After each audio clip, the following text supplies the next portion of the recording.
Yes, Mayor, thank you. Joining me today is Suzanne D'Amato from Development, who actually introduced Eric to us. And with me, is, as you mentioned, Eric Woodland, who's a 15-year resident of the city of New Rochelle, and we're pleased to review today his proposal for the first New Rochelle Fringe Festival at Wildcliff Manor, September 22, proposed for September 22 through 26.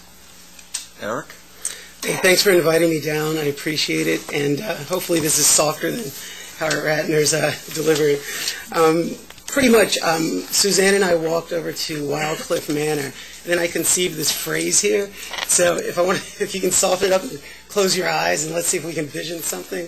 But imagine sitting on a grassy-covered knoll, listening to musicians and actors and poetry and watching dancers dance flawlessly across a stage. And then you're looking out over the Long Island Sound. You potentially have moonlight and a nice breeze, and that's what you have if we go with Wildcliff Manor for this Fringe Festival. So what I want to start off with is just saying that I've been here 15 years, and I spent 90% of my theater dollars in New York or the surrounding communities. And I think we need to close the gap in New Rochelle and get our fair share of theater dollars back. We have 10 to 15 stages that we could do it. We don't need a huge cultural behemoth to create this theater presence, but it's definitely doable. But maybe we can start off with a Fringe Festival, and let's talk about a Fringe Festival. If you're not familiar with it, it started about 63 years ago in Edinburgh, Scotland, where 8 theater groups showed up to the Edinburgh International Festival, and they weren't allowed to perform. So what happened the next year is that the same 8 groups came back, and they performed on the outside. So that became the word fringe, and now the Edinburgh Fringe Festival is the largest festival in the world. And not only do they have theater, it's essentially a multi-performing arts festival where they have acting, they have music, they have dance, they have performance art, and that's the way it's going today. So what I want to bring to you guys is the same type of scenario at the Wildcliff Manor, where we would have theater, we'd have music, we'd have dance, we'd have poetry, and the day could stretch from 2 p.m. to 10 p.m., and wouldn't require much but a tent, a stage, and a grassy knoll, and you'd bring your blankets and maybe some dinner and enjoy the performances. So if I can't read. Let me take care of this. Okay. Part of Eric's network is he's developed a strong partnership with the New Rochelle Council on the Arts. They are signed on to this project. The African American Arts and Cultural Appreciation Council, Arts Westchester, and the local business community. So I think that, just so you can see from his resume, he is a producer. This is a private enterprise, and we're going to show you some samples of current projects, excuse me. Okay. Can you see that? I can see it. I need them for reading. So currently I'm working on Jazz on Main with a local restaurant in the New Rochelle community, and that's going to kick off on May 8th. We have a tenor saxophonist, very prominent saxophonist, Don Braden, that's going to come to town. And then I'm working with Barbara Davis over at the Ozzie Davis Theater in terms of putting on a 15-minute play festival called Appetizers, where if this is approved, the Fringe Festival is approved, the winner of the Appetizers event could take a bid into the New Rochelle Fringe Festival. This winter in January, I presented a winter art show using 3 Westchester artists, one being Alvin Clayton from New Rochelle. I'm producing my next art show May 15th at the Media Loft Gallery on Webster, and I'm working with the New Rochelle Arts Association with 4 local artists, all from New Rochelle, and it's going to be a pretty big show. And I also sponsored the Gospel Sing Out that happened back in February with the African American Arts and Cultural Appreciation Council. In terms of working with the city, I worked with New York City on a 5-borough tennis event about 15 years ago. It's called the King of New York, and the charity was Sickle Cell Anemia Foundation. We raised a lot of money for them, so that's my experience with working with city government. Also in college, I did an intern with the city of Cincinnati in the personnel department, so quite familiar with working within the government. Bill, you were going to talk to objectives and... Yes,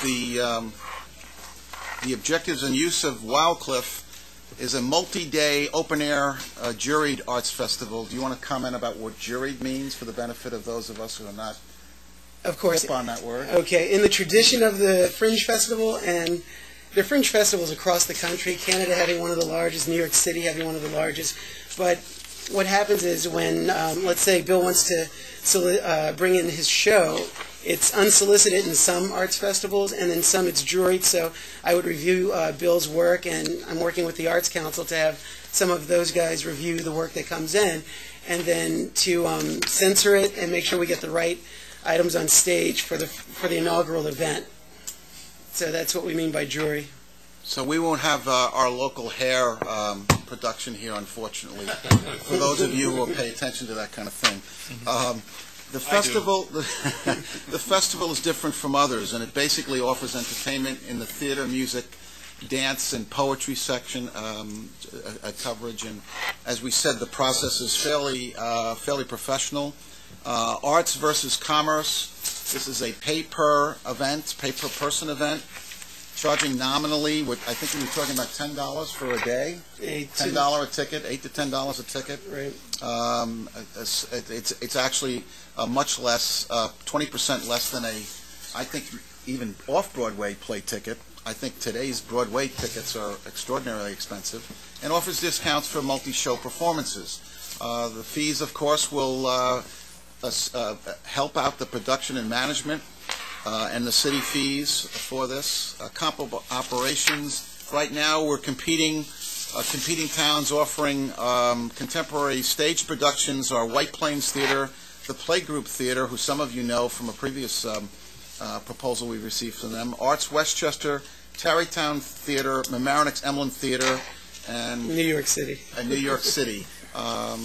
Basically, the itinerary is curtain up on September 22nd, which is a Wednesday, closing on Sunday, September 26th. The opening reception would be Wednesday evening, closing reception Sunday evening, daily performances of theater, dance, music, and art. The art gallery piece is where we're asking for the cooperation of our New Rochelle Arts Council, and they are really interested in this. Performances start at 4:30, ending at 10 p.m. There is an opportunity to involve our school performing groups in this as well, which will be very helpful. In summary, we have Incoming Tide Entertainment, LLC, is seeking a New Rochelle venue for its inaugural Outdoor Fringe Festival. We believe Wildcliff Manor is a great fit for the festival. We're proposing to lease the grounds of the property for a commercially produced multi-day theater arts festival to be known as the Fringe Festival. Incoming Tide's vision is to create live artistic entertainment that expands the boundaries of New Rochelle, having characteristics of Central Park's Great Lawn concerts. Past theater traditions of Wildcliff Manor paved the way for an outdoor festival, showcasing the charm and ambiance of its natural surroundings. The City of New Rochelle benefits from this festival by improving economic development needs and creating some value for the city. Incoming Tide Entertainment will be committed business partner in accentuating the following. We really need to showcase this property, increasing its exposure value and purchase intent. Creating a destination venue for the arts community.